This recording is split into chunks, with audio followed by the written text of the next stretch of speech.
আমি আজকে সুস্পষ্ট করে বলছি, এই সরকার হচ্ছে একটা অবৈধ সরকার। এই সরকার হচ্ছে একটা ডাকাতের সরকার।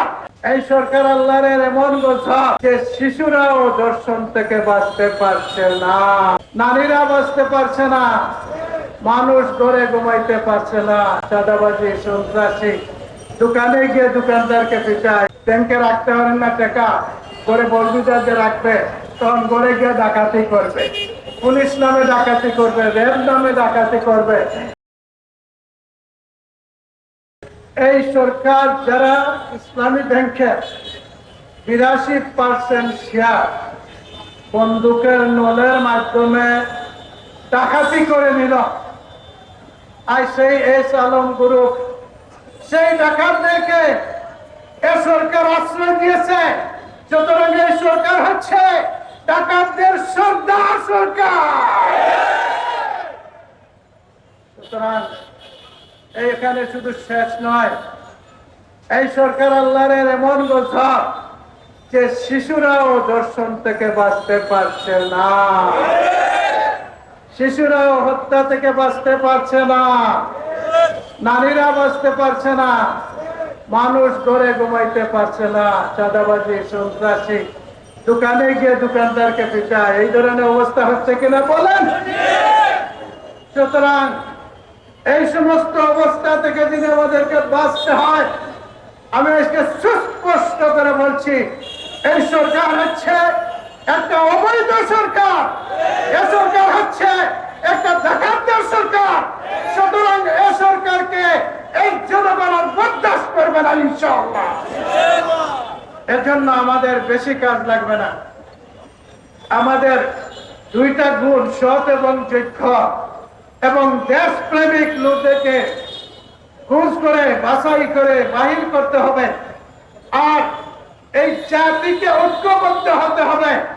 আমরা ঐক্যবদ্ধ হই আর এই দেশপ্রেমিক যোগ্য লোকদের হাতে এদেশের সকল পর্যায়ে কর্তৃত্ব তুলে দিতে পারি, দেখবেন এই দেশটা পাল্টে যাবে ইনশাআল্লাহ।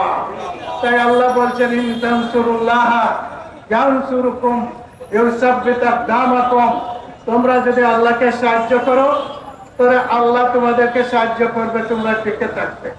আর সাহায্যের পদ্ধতি আল্লাহ বলছেন, তাআওয়ানু আলাল বিররি ওয়াত তাকওয়া ওয়ালা তাআওয়ানু আলাল ইসমি ওয়াল উদওয়ান। ভালো কাজে সহযোগিতা করো, আর খারাপ কাজে তোমরা কোনো সহযোগিতা করবে না। সুতরাং এই সরকারের এখন ভালো কোনো কাজে আমরা দেখতেছি না, কারণ সকল সন্ত্রাসীদেরকে আশ্রয় দিচ্ছে, শিশু নির্যাতনকারীকে আশ্রয় দিচ্ছে, ব্যাংক ডাকাতদেরকে আশ্রয় দিচ্ছে, আর জনগণের উপর একটার পর একটা ট্যাক্স সব বৃদ্ধি করে দিচ্ছে। সুতরাং এই সরকার শুধু ইঞ্জিনিয়ারিং এর সরকার নয়, এই সরকার হচ্ছে একটা জালিম সরকার। সুতরাং এই জালিমদের হাত থেকে দেশকে উদ্ধার করার জন্য গোটা জাতিকে ঐক্যবদ্ধ হওয়ার জন্য আহ্বান জানাচ্ছে।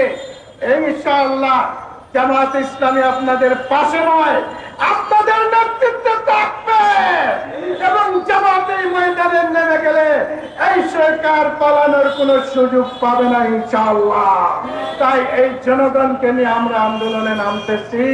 আপনারা দোয়া করবেন আর বসে থাকবেন না। বসে থাকলে গড়ে থাকতে পারবেন না। ব্যাংকে রাখতে পারেন না টাকা, গড়ে বলবিদারদের রাখবে, তখন গড়ে গিয়ে ডাকাতি করবে, পুলিশ নামে ডাকাতি করবে, র্যাব নামে ডাকাতি করবে। এই কারণে গড়েও টিকতে পারবে না। তাই নিজের বাঁচার জন্য এদেশের জনগণকে ঐক্যবদ্ধ হয়ে ময়দানে ঝাঁপিয়ে পড়ার জন্য আমি আহ্বান জানাচ্ছি। আপনারা প্রস্তুত আছেন কিনা? দুই হাত তুলে আমি দেখতে চাই।